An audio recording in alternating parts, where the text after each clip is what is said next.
What's cracking, Jack? 15 games in Major League Baseball for Sunday, August 10th. I've got a bet for every single one of those games right here, right now.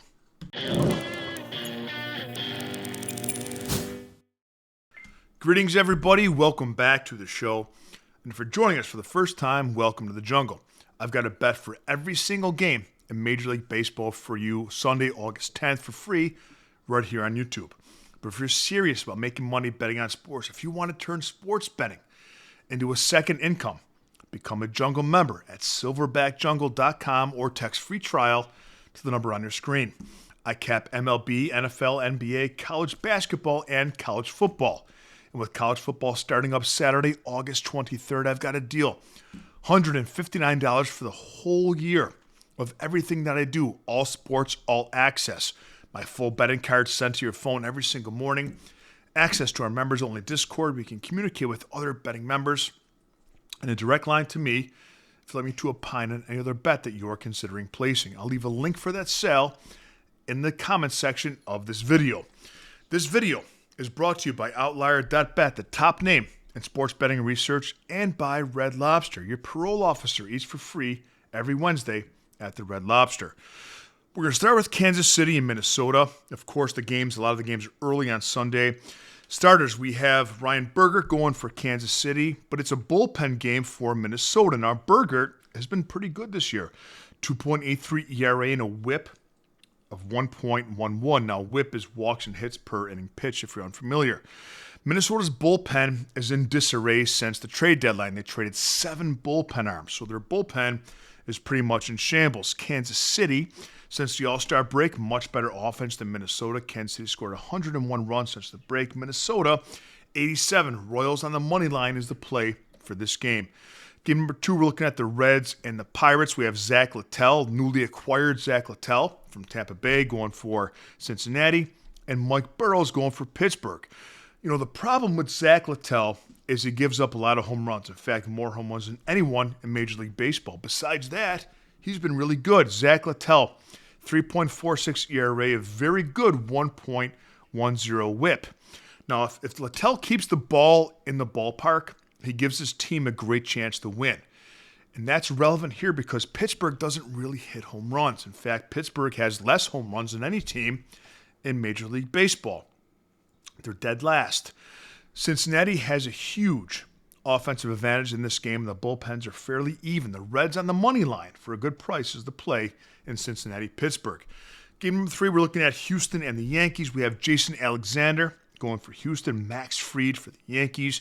Huge starting pitching edge going to the Yankees here. We know how Fried is, how good he is. Jason Alexander for the Astros, 5.97 ERA and a whip of 1.61, unacceptable. Houston lost to New York yesterday with a starting pitching advantage with Framber Valdez on the mound. Flip that around. Today, the Yankees have the starting pitching advantage. All other things are equal. Take the Yankees on the money line over the Astros. Now we're looking at the Marlins and the Atlanta Braves. We have Cal Quantrill going for the Marlins. We have Joey Wentz going for the Braves. The Braves are batting just .206 in their last 6 games. Now, Quantrill got rocked for 7 runs his last start against Houston, but before that, just 1 earned run total over his last 3 starts. And remember, the last thing you saw isn't the only thing that you saw. Braves starter Joey Wentz has been roughed up, man. 5.34 ERA on the season. Miami holds the slight starting pitching edge, slight bullpen edge, and slight offensive current form edge. I'll take the Marlins here for plus money on the money line over the Braves. A's and Baltimore. We have for the Orioles, we have Cade Povich going for the Orioles in a bullpen game for the A's. Cade Povich, no bueno. 5.25 ERA. The A's bullpen, again, it's a bullpen game for the A's. A's bullpen, 5.21 ERA. Baltimore bullpen stinks as well. Both these teams can match. We're going over the total in Baltimore, and the A's over 9 is the play in this game. Angels and the Tigers, Jack Kahanowitz versus Casey Mize. Now, Kahanowitz is a liability. Conowitz for the A's, 13 earned runs over his last 3 starts. Casey Mize started the year very good, the former first overall pick, but this is his first full season. He hasn't really, completed what the stamina requires of a starting pitcher for a full season. He's regressed very much over the last few games. Detroit's bullpen is bottom 12 in baseball, and the Angels' bullpen gives up more home runs than any bullpen unit in Major League Baseball. We're going over the total in the Angels and Tigers. Cleveland Guardians, Chicago White Sox. We have Slade Cecconi going for Cleveland. We have Davis Martin going for the White Sox. Now, both these offenses have been top tier since the All-Star break. Both are top 7, believe it or not. Cleveland and the White Sox, both are top 7 in team batting average since the All-Star break. But the pitching mismatch is too much here for me. Huge pitching advantage goes to Cleveland starting pitching with Slade Cecconi, and a big bullpen advantage as well. For minus 135 in most books, the Guardians of the play here, playing meaningful baseball, still in the wild card race on the money line. Mets and the Brewers, we have a very good pitching matchup here. Sean Manaea for the Mets, Quinn Priester for the Brewers. Manaea's strikeout numbers aren't where you want them to be, not where he left us off last year, but he had a rough outing his last game, 5 earned runs against Cleveland, but before that, just 1 earned run in each of his last 4 starts. Quinn Priester has been excellent for Milwaukee as well, 1.91 whip, and hasn't allowed more than 2 earned runs for 5 straight games. 2 good bullpens as well in this game. I think we go under the total, a high total of 8.5 with the Brewers and the Mets.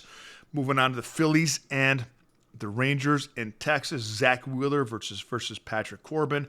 I think Philly wins this game, and I don't like laying 1.5 runs, and the money line is way too expensive. The only way to play this game for me is the Texas team total, under 0.5 runs for the first 3 innings, or under 1.5 for the first 5 innings.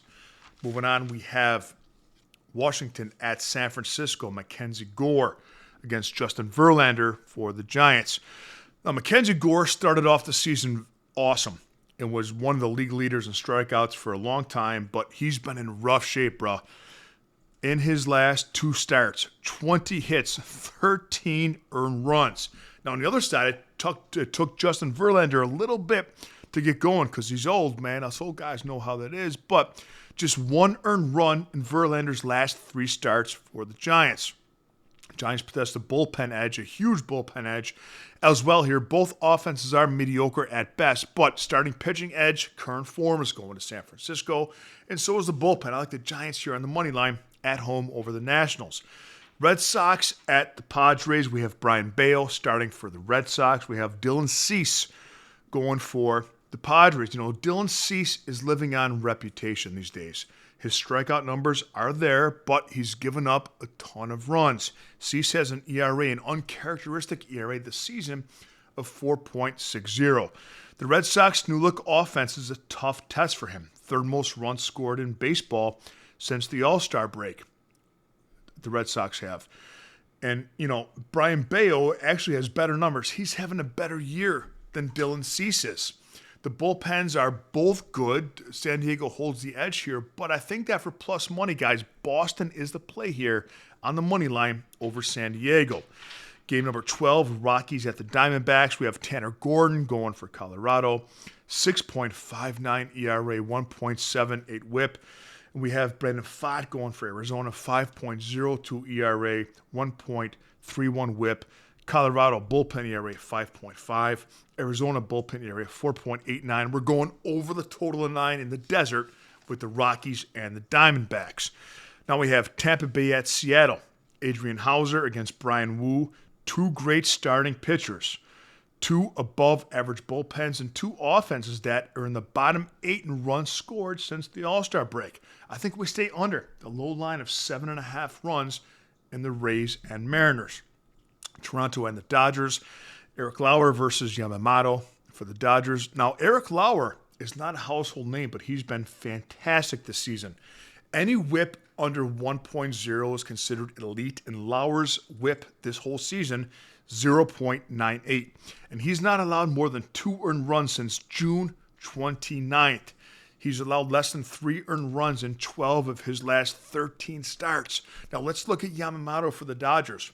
He's a great strikeout pitcher. We know that split finger really gets players. But Toronto doesn't strike out at all. In fact, the Blue Jays strike out less than any team in Major League Baseball. And when Yamamoto isn't getting the strikeout, he struggles. He struggles with his control when it goes deep into counts, and the Blue Jays can work that.